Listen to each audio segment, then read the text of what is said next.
নমস্কার, যুক্তিতর্ক সঙ্গে অর্কয় আপনাদের স্বাগত। আপনাদের সঙ্গে আমি অর্কপ্রভ সরকার। পশ্চিমবঙ্গের একটা বড় অংশের মানুষ কিন্তু প্রস্তুত তৃণমূলের বিকল্প খোঁজার জন্য। দেখুন, বামেদের এই মুহূর্তে তৃণমূলের বিকল্প বলে কেউ ভাবে না। বাম নেতারা ভাবতে পারেন তারা বিকল্প, তারা আবার আসবেন। 100 বছরে বামেরা এখানে ক্ষমতায় আসবেন না, মার্ক মাই ওয়ার্ড। কারণটা খুব সিম্পল। 34 বছর রাজ্যপাট সামলেছেন, তো অন্তত 68 বছর বিশ্রাম নিন, তারপরে ভাববেন আরো 34 বছর লাগবে পায়ের তলায় জমি ঠিক করতে। 0 থেকে 1-এ উপনীত হতে পারেন কিনা সেদিকে নজর দিন। আগামী দিনে কংগ্রেস পশ্চিমবঙ্গে একটা বড় রাজনৈতিক শক্তি হয়ে ওঠার সম্ভাবনা আছে যদি কংগ্রেস তৃণমূলের প্রলোভনে ফাঁদে পা না দেয়। অর্থাৎ আমার ধারণা কংগ্রেস কোনো অবস্থাতেই তৃণমূলের সঙ্গে আসন সমঝোতা করবে না। তারা যে 9টা আসন চেয়েছে ওটা ওই সমঝোতাটা বেচতে দেওয়ার জন্য কোনো অবস্থাতেই তৃণমূল কংগ্রেসকে 9টা আসন ছাড়বে না। এবং অধীরবাবু পরিষ্কারভাবে বলে দিয়েছেন যে তৃণমূল বিরোধিতার রাজনীতি থেকে তিনি সরে আসবেন না। এবং অধীরবাবু জানেন যে তৃণমূলের সঙ্গে জোট হলেও তাকে হারানোর জন্য তৃণমূল চেষ্টার কোনো কসুর করবেন না। তো তাহলে বিকল্পটাকে, অধিকাংশ তৃণমূল বিরোধী মানুষ এই রাজ্যে বিজেপিকে তৃণমূলের বিকল্প বলে এখন মনে করেন। কিন্তু বিজেপি কি এই তৃণমূল বিরোধী জনতার আস্থা অর্জন করতে পেরেছে? পরিষ্কার করে এর কোনো উত্তর হয় না। অনেকে বলতে পারেন আস্থা অর্জন করেছে, সেই জন্যই তো 38% ভোট পেয়েছে। আবার অনেকে বলতে পারেন না, আস্থা অর্জন করতে পারেনি। আমি কতগুলো বিষয় আপনাদের সামনে বলি, তাহলে আপনারাই এই উত্তরটা পেয়ে যাবেন। অমিত শাহ, জেপি নাড্ডা একসঙ্গে কলকাতায় এলেন, 24 ঘন্টার কর্মসূচি একসঙ্গে সবকটাতে থাকলেন এবং নিউ টাউনের ওই হোটেলে যে বৈঠক হলো সেই বৈঠকে অমিতজি ওখানে একজন ছিলেন যার সঙ্গে আমার কথা হয়েছে, অসন্তুষ্টই ছিলেন। দেখুন, ভোট লুট, সন্ত্রাস, এইসব অভিযোগগুলো বাম জমানাতে তৃণমূল করত, কিন্তু তৃণমূল লড়াই সংগ্রাম আন্দোলনের মধ্যে দিয়ে সিঙ্গুর নন্দীগ্রামকে পুঁজি করে হরেক কিসিমের বাম এবং অবশ্যই কংগ্রেসের সহায়তায় 2011 সালে বামেদের এখান থেকে উঠিয়েছিল। কিন্তু মমতা বন্দ্যোপাধ্যায় রাস্তাতেই ছিলেন, তার আপোষহীন সিপিএম বিরোধিতার ডিভিডেন্ড তিনি পেয়েছেন। তাই বিজেপির কেন্দ্রীয় নেতৃত্বের বক্তব্য শুধুমাত্র সন্ত্রাস, ভোট লুট এই কথা বলে নিজেদের দায় এড়াতে পারেন না বিজেপির রাজ্য নেতৃত্ব। তাহলে ভোট লুট ঠেকাতে, সন্ত্রাসকে রোকবার জন্য প্রয়োজনীয় সংগঠন তারা কেন গড়ে তোলেনি? 2, রাজ্য থেকে বিজেপির যে কজন সাংসদ নির্বাচিত হয়েছেন, কয়েকজন বাদ দিলে অধিকাংশই নিজেদের কনস্টিটিউয়েন্সির সেভাবে দেখভাল করেন না। আচ্ছা, কেন্দ্রীয় সরকারের কতগুলো প্রকল্প আছে মানুষের জন্য? বিকশিত ভারত সংকল্প যোজনা বলে কেন্দ্রীয় সরকারের প্রকল্পগুলোর কথা জানিয়ে গ্রামে গ্রামে গাড়ি ঘুরছে। কজন বিজেপির রাজ্য নেতা এবং কেন্দ্রীয় ওই সাংসদ জানেন? প্রশ্ন তুলেছেন অমিতজি। তাই 1 জানুয়ারি থেকে ছুটি বাতিল। শুভেন্দুবাবু ঠিক কথা বলেছেন, এখন কিন্তু বৈঠকের সময় নয়, এখন রাস্তায় নামার সময়। একদিকে কেন্দ্রীয় সরকারের 10 বছরের কাজের খতিয়ান মানুষের সামনে তুলে ধরা, রাম মন্দিরকে কেন্দ্র করে হিন্দু আবেগের যে বিস্ফোরণ হবে সেটাকে কাজে লাগানো, এবং বিভিন্ন দুর্নীতির দায়ে অভিযুক্ত তৃণমূলের নেতারা অনেকে জেলে গেছেন, একাধিক বিষয়ে তদন্ত চলছে, তাই দুর্নীতি আর তৃণমূল যে সমর্থক, এই প্রচারটাকে সর্বস্তরে ছড়িয়ে দেওয়া।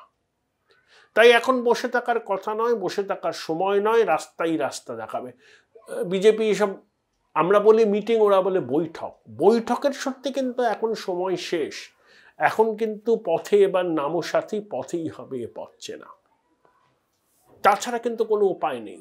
অমিতজি যে টার্গেট দিয়েছেন 35, আপাত দৃষ্টিতে অসম্ভব মনে হতে পারে, কিন্তু অমিত শাহ একেবারে হঠাৎ করে এই টার্গেটটা দেননি। তো মাল্টিপল সোর্স থেকে তিনি কিন্তু নানা রকম ফিডব্যাক পান। সেই ফিডব্যাক অ্যানালাইজ করে তিনি একটা কনক্লুশনে এসছেন। কঠিন টার্গেট, আপাত অসম্ভব মনে হলেও যদি ঠিকভাবে মানুষের প্রত্যাশাকে মর্যাদা দিতে পারে বিজেপি, তাহলে আশাতীত ভালো ফল করবে তারা। এটা অমিতজি জানেন।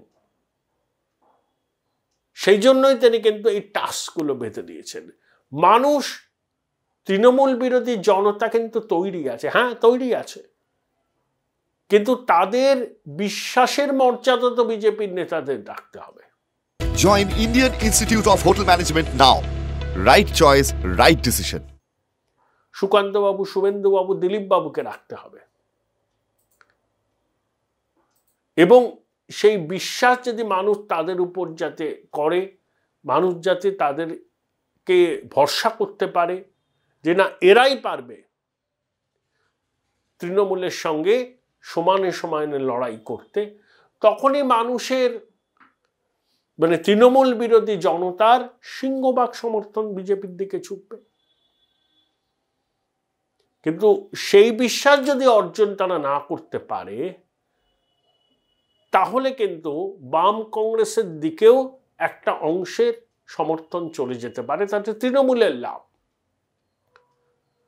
বামেরা টেস্টেড, তাদের নতুন কিছু দেওয়ার নেই, তারা কি করতে পারে সেটা প্রমাণিত ইতিমধ্যে। কংগ্রেস 45 বছর এই রাজ্যে ক্ষমতায় নেই, সার্বিকভাবে দেশে কংগ্রেস খুব একটা ভালো জায়গায় নেই, পশ্চিমবঙ্গে তো নেই। এবং পশ্চিমবঙ্গে কংগ্রেসের এই দুরবস্থার পিছনে দায়ী হচ্ছে তাদের নেতাদের ব্যক্তিগত অ্যাম্বিশন, একটা সিটে জিতে যাব, তার জন্য যা কিছু করা যায় করব ইত্যাদি।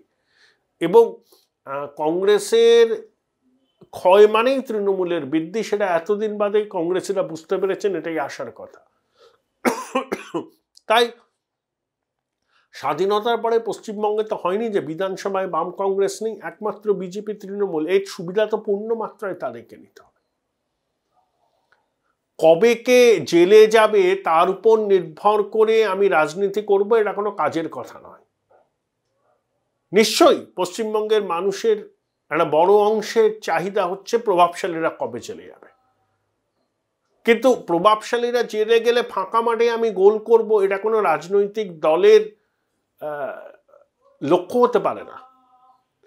কে জেলে যাবে কে জেলে যাবে না সেটা তদন্তকারী সংস্থার তদন্তের গতি প্রকৃতির উপর নির্ভর করবে। তারা দাবি করতে পারে, তদন্তকারী সংস্থা ঢিলে দিলে তারা সোচ্চার হতে পারে, কিন্তু একমাত্র এটাই একটা রাজনৈতিক দলের সাফল্যের চাবিকাঠি হতে পারে না যে প্রভাবশালীরা জেলে গেলেই আমরা হই হই হই করে মাঠ কাঁপিয়ে দেব, তা নয়। ওটা একটা আসপেক্ট, কিন্তু মূল বিষয় হলো ওই মানুষের বিশ্বাস এবং আস্থা অর্জন করা, সরকারের জনমুখী কর্মসূচিগুলোকে সামনে নিয়ে আসা।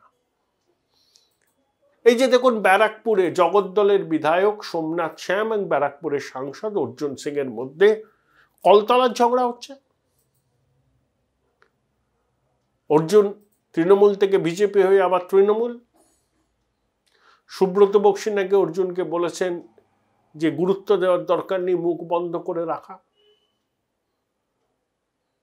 তাহলে এই সমস্ত বিষয়কেও কিন্তু বিজেপিকে ফায়দা দিতে পারে যদি তারা বিষয়টাকে সঠিকভাবে অনুধাবন করে প্রয়োজনীয় রাজনৈতিক পদক্ষেপ নেয়। শুভেন্দুবাবু ঘুরে বেড়াচ্ছেন উত্তরবঙ্গ থেকে দক্ষিণবঙ্গ, সুকান্ত বাবুও ঘুরে বেড়াচ্ছেন, দিলীপ ঘোষ নিজের কেন্দ্রে পড়ে রয়েছেন। তার পরামর্শ নিশ্চয়ই বিজেপিকে সমৃদ্ধই করবে, ক্ষতি তো করবে না। তাহলে মানুষের একটা বড় অংশ মানে তৃণমূল বিরোধী জনতার প্রস্তুত, তারা চান তৃণমূলের প্রকৃত বিকল্প। সেই বিকল্প বিজেপি হতেই পারে, হয়তো একটা অংশের মধ্যে তৃণমূলের বিকল্প হিসাবে বিজেপি প্রতিষ্ঠা পেয়ে গেছে, কিন্তু আরো জনগোষ্ঠীকে এই বার্তা, এই বিশ্বাস বিজেপিকে দিতে হবে তৃণমূলকে হটাতে পারলে একমাত্র তারাই পারে। সেই বিশ্বাস মানুষের মনে তখনই দৃঢ়ভাবে প্রথিত হবে যখন রাজ্যের বিজেপির নেতারা মানুষ যে যে বিষয়গুলোকে চায় হাইলাইটেড করতে, সেই বিষয়গুলো নিয়ে তারা পথে না। এবং একই সঙ্গে কেন্দ্রীয় সরকারের প্রকল্প 10 বছরের মানুষের কাছে পৌঁছে দিতে হবে। ওই যে শুধু সন্ত্রাস, ভোট লুট হয়ে গেছে, এই অজুহাত দিলে তো হবে না।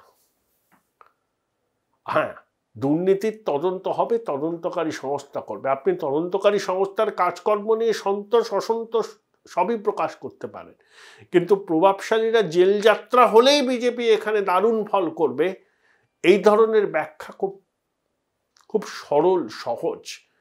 রাজনীতির জটিল আবর্তে এই ব্যাখ্যা খুব একটা খাপ খায় না। অনেকগুলো ফ্যাক্টর কাজ করে কোনো রাজনৈতিক দলের সাফল্যের পিছনে। রাজ্য বিজেপির নেতারা যদি এই বিষয়গুলো অনুধাবন করেন, তাহলে বাংলার মানুষের বড় অংশের প্রত্যাশা তারা মেটাতে পারবে।